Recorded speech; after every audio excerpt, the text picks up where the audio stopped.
सर्व संपलं असं कधीच होत नसतं.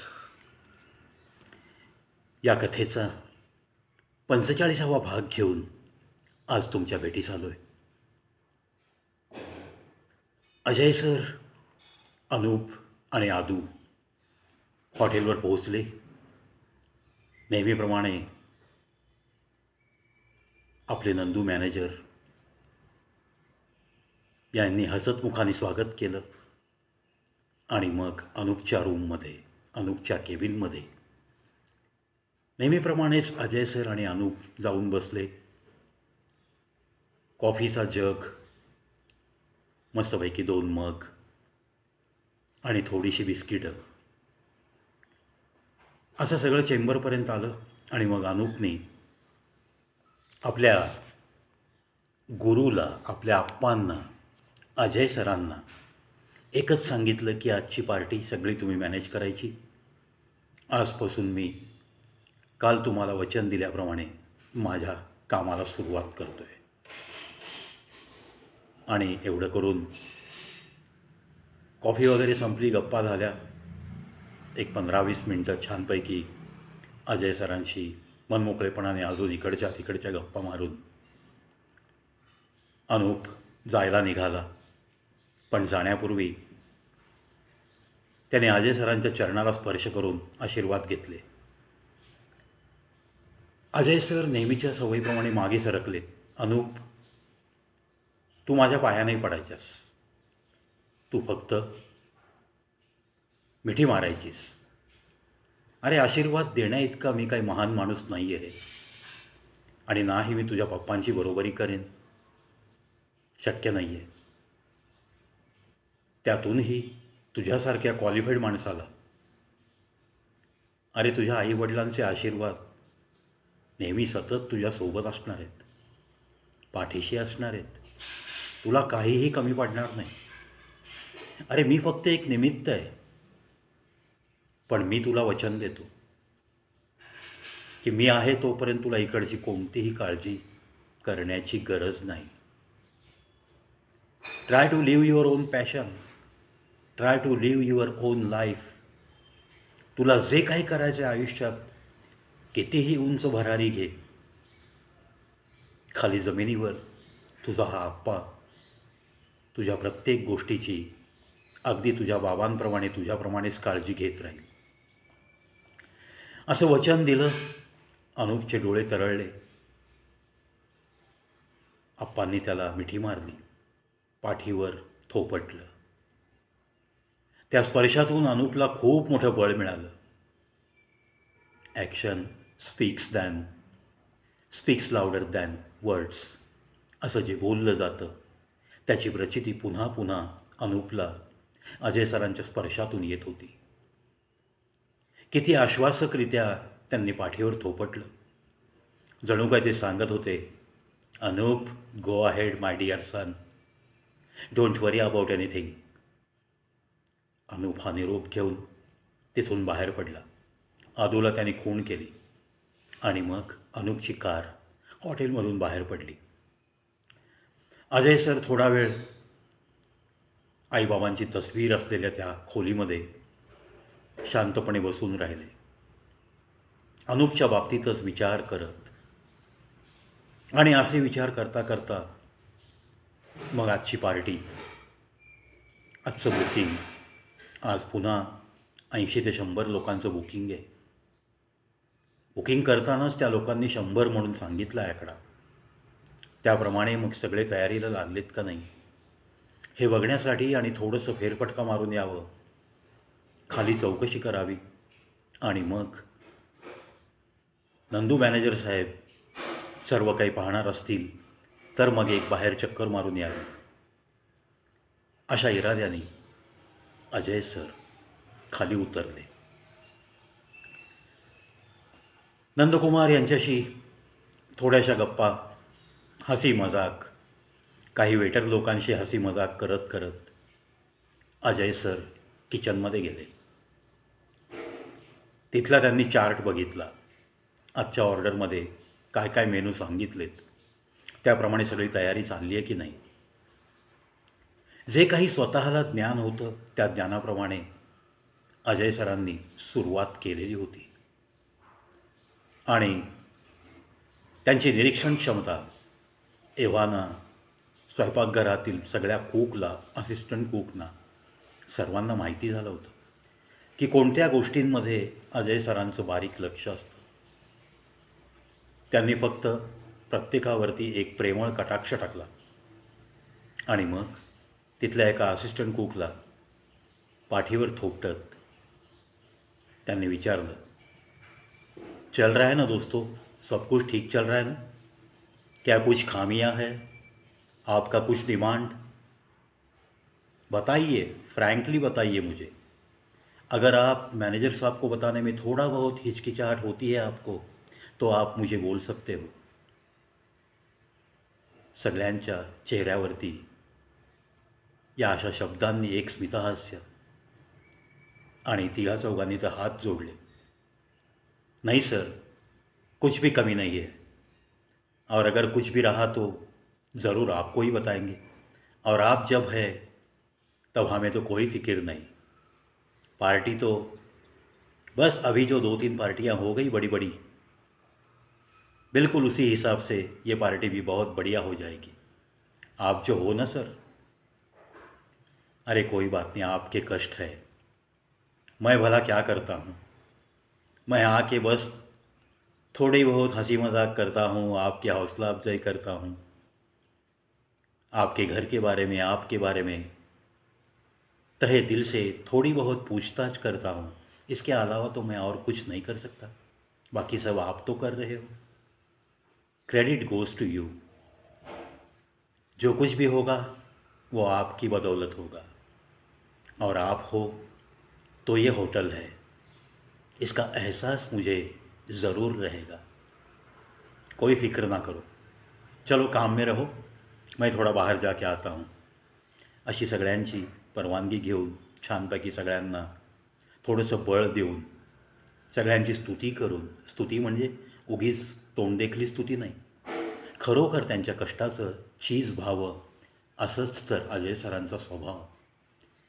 आणि कष्ट करणाऱ्यांचा सन्मान करत जगणं याच्यातला आनंद मिळवतच अजय सर जगलेले होते. नंदकुमारजींकडे पुन्हा एकदा एक नज़र टाकली, त्यांच्या जवळ गेले. त्यांना विचारलं कि आपने कॉफ़ी पी, आज ऊपर नहीं आया? हाँ नहीं सर, थोड़ा सा नीचे काम था. ली है मैंने, डोंट वरी. अगर आपको कहीं जाना है सर तो आप जाके आइए. अजय सरांना हेच तर हवं होतं, कारण अजून जवळपास 2-2.5 तास वेळ होता ती लोकं येण्यासाठी. आणि मग त्यांचं लंच, त्यांची जी काही मॅनेजमेंट असेल, जे काही त्यांना इथं करायचं आहे त्यासाठी सगळी काही जय्यत तयारी, सगळे लोक तयारीला होते. मग नंदकुमारांची परवानगी घेऊन आणि जणू काही नंदकुमारांनी विचारणं, अगदी मनातली गोष्ट विचारली असे चेहऱ्यावर भाव घेत नंदकुमारजींना त्यांनी सांगितलं अजय सरांनी कि हाँ, 1-1.5 घंटे में मैं आया तो चलेगा? हाँ ज़रूर, कोई बात नहीं सर, बाकी सब मैं निपट लूँगा. परवानगी मिळाल्यावर अजय सरांच्या मनात एकच विचार होता. कोणता विचार? की अनूपला आपण आशीर्वाद तर दिलेत, अनूपला आपण शुभेच्छा तर दिल्यात, पण अनूपसाठी आपण प्रार्थना केली पाहिजे. तो विचार आज सुरुवात करतोय. त्याने काल मन मोकळं केलं. त्याच्या मनात असलेली त्या वीणाची प्रतिमा, जी प्रतिमा त्याला अडवते त्याचं पुढचं आयुष्य जगण्यापासून. चला आपण त्या दत्त मंदिरामध्ये जाऊ आणि तिथे आपण प्रार्थना करू. जशी आपली स्वतःसाठी केलेली प्रार्थना तिथं मंजूर झाली आहे, आणि आज आपल्याला या अनूपच्याद्वारे एक सुंदर नातं मिळालं आहे, आणि त्याच्याचकडनं आपल्याला कायमचं एक छत मिळालं आहे, कायमचं एक ठिकाण मिळालं आहे, काहीतरी करून दाखवण्यासाठी एक ठिकाण. आणि अर्थात निराश्रित झालेल्या एका माणसाला आश्रय देणाऱ्या अनूपसाठी मी काहीतरी प्रार्थना केलीच पाहिजे. त्या दत्त महाराजांकडं, त्या दत्त राजाकडं, त्या स्वामी समर्थांकडं हे मागणं मागितलंच पाहिजे मला. म्हणून त्या मंदिराकडे जाऊयात. म्हणून अजय सरांनी हॉटेलच्या थोडंसं पुढे जाऊन एका ॲटोवाल्याला हात केला. तो सुद्धा लगेच आला. त्याला विचारलं, येशील का दत्त मंदिर? हां सर, बैठिए, आराम से छोड़ता हूँ. रिक्षा निघाली त्या दत्त मंदिराकडं, ज्या मंदिरात स्वामी समर्थांनी, दत्त महाराजांनी त्याला दर्शन दिलं होतं, एका गेलेल्या भक्ताच्या रूपात. त्यामुळं अर्थातच त्या मंदिरावर अजय सरांचा खूप विश्वास होता. म्हणतात ना की थकल्या मनाला, क्लेश खूप सोसलेल्या मनाला कुठेतरी एक आधार हवा असतो. आणि सगळे पाश जेव्हा तुटून जातात, सर्व नाती जेव्हा सुटलेली असतात, बोटामध्ये गुंफलेली बोटं तीसुद्धा कधीच निघालेली असतात, जेव्हा माणूस खूप एकटा एकटा पडतो, त्याला तेव्हा आधार मिळतो, तो या शक्तीचाच ना.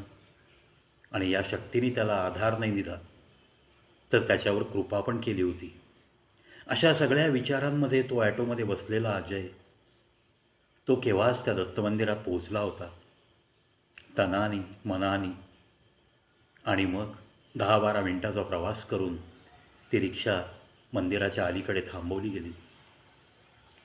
अजय चालत चालत त्या मंदिरात गेला. शूज काढले, सॉक्स काढले, छानपैकी नेहमीप्रमाणे हातपाय धुतले, डोळ्यांना थोडंसं पाणी लावलं.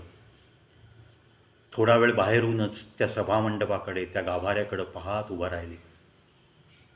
मनात आठवणी, मनात त्या दिवशीच्या आठवणी रुंजी घालत होत्या, ज्या दिवशी त्या स्वामी समर्थांनी, त्या दत्त महाराजांनी त्याला दर्शन दिलं होतं. अर्थात त्याला ते जाणवलं नव्हतं, पण त्याला नंतर ते एका हकीकत सांगितल्यानंतर, त्या मॅनेजरने जी हकीकत सांगितली त्यानंतर त्यांना ते जाणवलं. आणि मग तो कायमचा विश्वास, मनामध्ये असलेला या दत्त महाराजांच्यावरचा दृढ विश्वास आणि स्वामी समर्थांवरची श्रद्धा, हे सगळं आधी मनात त्या अजय सरांच्या पक्क बसलं होतं. अर्थात या आधारावरच ते त्या गेल्या 11 वर्षातला अंधार सहन करू शकले होते. कारण तिथेसुद्धा त्या अंधारात त्यांनी बऱ्याच वेळा असं नामस्मरण केलं होतं, ते फक्त आपल्या या दत्तप्रभूंचं. या विचारात त्यांनी सभामंडपात प्रवेश केला. अजयनी मनोभावे जाऊन गाभाऱ्यात दर्शन केलं. त्या गाभाऱ्याला पाठ न दाखवता त्या गाभाऱ्याच्या एका कोपऱ्यात, म्हणजेच तो गाभारा सोडून बाहेर थोडीशी जी खोलीवजा जागा होती आणि ज्या खोलीत सगळे फोटो लावलेले होते, त्या छोट्याशा खोलीवजा जागेत सगळ्या फोटोंचं दर्शन घेत एका कोपऱ्यात भिंतीला टेकून अजय सर बसले. मनामध्ये अनूपची प्रतिमा आणि मनोभावे हात जोडून त्यांनी त्या दत्तप्रभूंच्या प्रसन्न मूर्तीकडे एकटक पाहायला सुरुवात केली. 5 मिनटं एकटक डोळे उडे ठेवून पाहिल्यानंतर अजय सरांनी पापण्या मिटल्या आणि मिटल्या पापण्यासमोर फक्त दत्तप्रभूंची मूर्ती सारखी त्यांना तरळत राहिली आणि ते ओठांनी पुटपुटत राहिले.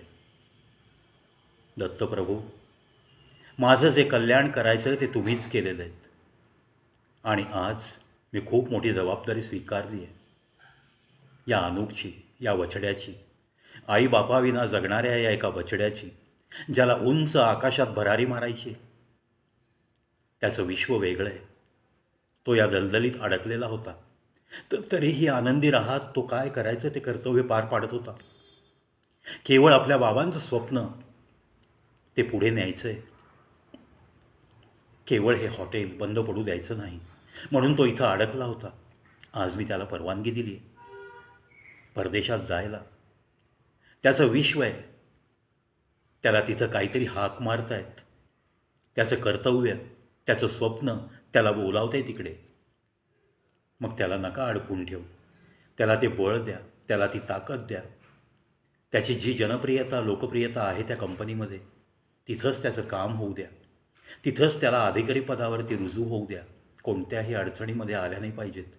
त्यासाठी अनूपला तुमचे आशीर्वाद नक्की हवेत. त्याला आशीर्वाद तुम्ही द्यालच. आणि तेच मागणं मागायला हा तुमचा एक छोटासा भक्त झोळी घेऊन आला आहे. ती झोळी तुमच्या आशीर्वादांनी भरवून राहू दे. अशा रित्या जोडीने मला इथून पाठवू नका, हीच विनंती करायला आलो आहे मी. आणि अर्थात अनूप जाईपर्यंत असा मी अधूनमधून तुमचे आशीर्वाद घ्यायला, फक्त त्याच्यासाठी नक्कीच तुमच्या दरबारात येत राहीन.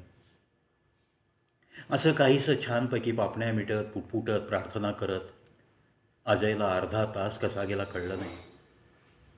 तिथून पुन्हा एकदा त्या दत्तप्रभूंच्या चरणाला स्पर्श करून नमन करून त्या गाभाऱ्याला पाठ न दाखवता असतो पाठमोरी पावलं चालत त्या गाभाऱ्यातून बाहेर आला, त्या खोलीतून बाहेर आला आणि नंतर पुन्हा एकदा नमन करून आणि मग तो त्या सभामंडपात थोडा वेळ बसला. सभामंडपात बसलेला असताना नेहमीचीच ती जागा आणि का कोण जाणे आजसुद्धा ते मॅनेजर सहज म्हणून चक्कर मारायला आले त्या ट्रस्टचे. आणि अजय सरांना खूप दिवसांनी पाहून त्यांनी आश्चर्य व्यक्त केलं. अरे कैसे हो आप, बहुत दिनों के बाद आए हो. अरे बहुत दिन कहाँ हो गए, बस 3-4 दिन का तो फासला है. हाँ कोई बात नहीं, कैसे हो, ठीक तो हो. हाँ ठीक हूँ, चलो आइए चेंबर में, बिना कॉफ़ी पिए आज जाना नहीं है आपको. असं म्हणून आग्रहाने मॅनेजरनी त्यांच्या चेंबरला अजय सरांना बोलावलं. अजय सरांनी सॉक्स घातले, शूज घातले आणि आप हो जाइए आगे, मैं आता हूँ असा त्यांना इशारा केला. मॅनेजर साहेब नेहमीप्रमाणे एक मंदिरात चारी बाजूनी राऊंड मारली त्यांनी आणि ते आपल्या चेंबरकडे गेले. अजयसुद्धा हळूहळू चालत त्या चेंबरमध्ये गेला. मॅनेजर साहेबांशी सुद्धा छान गप्पा झाल्या. त्यांनी पण खूप आस्थेने चौकशी केली आणि त्यांनी अभिनंदन केलं. नवीन जबाबदारी तुम्हाला मिळाली, हॉटेल तिरुपति बहुत नाम है होटल का, और अगर आप वहाँ हो तो और रौनक बढ़ेगी शायद उस होटल की. अशाही कॉम्प्लिमेंट त्यांनी अजय सरांच्या स्वभावाला अनुसरून त्यांनी जे काही जाणलं होतं, जे काही ओळखलं होतं त्यावरून त्या मॅनेजरनी त्यांना खूप खूप शुभेच्छा दिल्या. अनूपविषयी ऐकून त्यांनाही खूप भरून आलं. नाही अनूप सर गेले पाहिजेत, त्यांचं आयुष्य सेटल झालं पाहिजे आणि आता तुम्ही आहात तर अनूपला काय काळजी आहे, अशा पद्धतीची काही मॅनेजर त्या ट्रस्टच्या मॅनेजरनी वाक्य वापरली. अजय सरांचा सुद्धा हुरूप वाढला. मॅनेजरच्या सोबत कॉफी घेतली. पुन्हा काही त्या जुन्या आठवणी, तो कौल अजय सरांना मिळालेला त्याबाबत मॅनेजर साहेब पुन्हा पुन्हा बोलले. त्यांनी आवर्जून सांगितलं कि बाद में वो व्यक्ति हमारी मंदिर में कभी भी नहीं दिखा. फिर एक बार बताता हूँ मैं आपको कि आपके ऊपर बहुत बड़ी कृपा है दत्त प्रभु की, इसीलिए उन्होंने उस स्वामी समर्थ के उनके भक्त को आपको दर्शन देने भेज दिया था और आपको इसके आगे कोई दिक्कत नहीं आएगी. और जिसके लिए आप इतनी प्रार्थना कर रहे हो उस अनूप को सब कुछ मिलता रहेगा. जैसे आपके ऊपर कृपा है वैसे ही आपकी हर प्रार्थना इस मंदिर में मंजूर होती है. ऐसा कुछ कह के मॅनेजर साहब ने हाथ जोड़कर अजय साहब को विदा किया. अजय तिथनं निघाला, पण अजयच्या मनात अजून एक काळजी नक्की होती. ज्याप्रमाणे अनूपसाठी त्याने प्रार्थना केली त्याचप्रमाणे त्याच्या मनात एक काळजी होती. कोणाची? त्याला सहारा बनलेल्या, त्याचे गार्ड बनलेल्या त्या राजाबाजाची काळजी. कारण अलीकडेच सुप्रीम कोर्टाने एक निकाल दिला होता. रेल्वे स्टेशन, स्टँड, हॉस्पिटल्स, शाळा, ज्या ठिकाणी लहान मुलं खेळतात अशी मैदानं, अशा सगळ्या गोष्टींपासून भटक्या कुत्र्यांना उचलण्यात यावं आणि त्यांना जिथं जिथं म्हणून आश्रयस्थान बांधली जाणार आहेत, जिथं जिथं म्हणून त्यांची काळजी घेण्यासाठी सेंटर्स बांधली जाणार आहेत, त्या आश्रयस्थानात ठेवण्यात यावं अशी जबाबदारी त्या महानगरपालिकांना सुप्रीम कोर्टाने आदेशित केलं आहे. त्यामुळं अजयच्या मनात घोर लागून राहिला की आता राजाबाजाचं नक्की काय होणार, त्यांच्या बाबतीत मला काहीतरी निर्णय घेतला पाहिजे. शेवटी सुरुवातीच्या त्या दिवसांमध्ये, त्या रात्रींमध्ये माझं जे काही निर्धोक जगणं झालं, तिथे झोपणं झालं, एका निराश्रित माणसाला त्यांनीच तर आश्रय दिला होता, त्यांनीच तर माझं संरक्षण केलं होतं. या समाजातल्या सगळ्या अपप्रवृत्तींपासून, ही बाब मला विसरता कामा नये. माझं भागलं म्हणून मी तुम्हाला विसरून गेलो, हे शल्य घेऊन मला जगायचं नाही आहे. असाच काहीसा त्याने मुकसंदेश त्या राजाबाजाला पाठवला आणि मंदिराच्या बाहेर आल्यावर त्याने रिक्षेला हात केला. कारण त्याचं मन स्टेशनकडे चाललं होतं. त्यांची आत्ता हालत कशी आहे, तिथे काय परिस्थिती आहे, तिथली कुत्री उचलायला सुरुवात झाली आहे का, आपल्याला काही श्वास घ्यायला अवधी आहे का, अनुपशी बोलून आपल्याला काहीतरी ठरवता येईल का, कायमचा यांना कुठेतरी बंदोबस्त आपल्या परीने करता येईल का, अशा सगळ्या विचारांमध्ये, प्रचंड त्या राजाबाजाच्या काळजीमध्ये अजयने रिक्षा स्टेशनकडे घ्यायला सांगितली. पाहूयात पुढच्या भागात अजयच्या मनात नक्की काय विचार आले, राजाबाजा त्याला भेटले की नाही, राजाबाजाची भेट झाल्यानंतर त्याची अवस्था काय होती, त्यांना खाऊ घालताना अजयची अवस्था काय होती, तिथं काही राजाबाजावर संकट येण्यासाठी आत्ता काही अवधी आहे की नाही, 2-4 दिवसाचा अवधी त्याला मिळतो आहे की नाही, अशा सगळ्या विचारांमध्ये अजयची रिक्षा स्टेशनकडे निघाली होती. पुढच्या भागात पाहूयात आपण याबाबतीत नक्की काय घडलं. पाहत राहा, ऐकत राहा. सर्व संपलं असं कधीच होत नसतं. आज अजय सरांच्या जीवनाला कलाटणी मिळालेली तुम्ही या कथेमध्ये पाहिली आहे. अनुपच्या जीवनाला कलाटणी मिळणार आहे, त्याची चाहूल लागली आहे, तेही तुम्ही पाहिलं. आणि राजाबाजाविषयी अजय सरांच्या मनात जी काळजी आहे, त्याच्यातनं कदाचित या राजाबाजाच्या आयुष्यालासुद्धा कलाटणी मिळणार आहे. मिळते की नाही, राजाबाजा त्याला भेटले की नाही, का महानगरपालिकेने त्यांना उचलून नेलं आहे, त्याला त्याची शोधाशोध करावी लागते की काय, पुढच्या भागात नक्की पहा. हीच कथा ज्याचं शीर्षक आहे सर्व संपलं असं कधीच होत नसतं, असं कधीच होत नसतं. लेखक आणि सादरकर्ता प्रवी, मी स्वतः. आशा करतो मित्रांनो माझ्या चॅनलवरचे व्हिडिओ आपल्याला आवडत असतील. जर आवडले तर नक्की शेअर करत राहा. तुमच्याकडं तुम्हाला जेव्हा मी माझ्या घरचा मानतो, माझा मित्र, माझा आप्त, माझा स्वकीय, मेरा सब कुछ जब मानता हूँ मैं आपको, तो क्या मैं आपके घर तक आके भीख मांग सकता हूँ? इसीलिए मैं कहूँगा भी नहीं कि try to like my videos, try to subscribe my videos, नहीं कहूँगा. क्योंकि मुझे पता है जिसे भी जो चीज़ भी अच्छी लगती है तो वो वाह क्या बात है ऐसे इंस्टेंटली कह सकता है, सब्सक्राइब कर सकता है, लाइक का बटन दबा सकता है. इसमें बोलने की कोई ज़रूरत नहीं. और इसी के साथ चलता हूँ दोस्तों.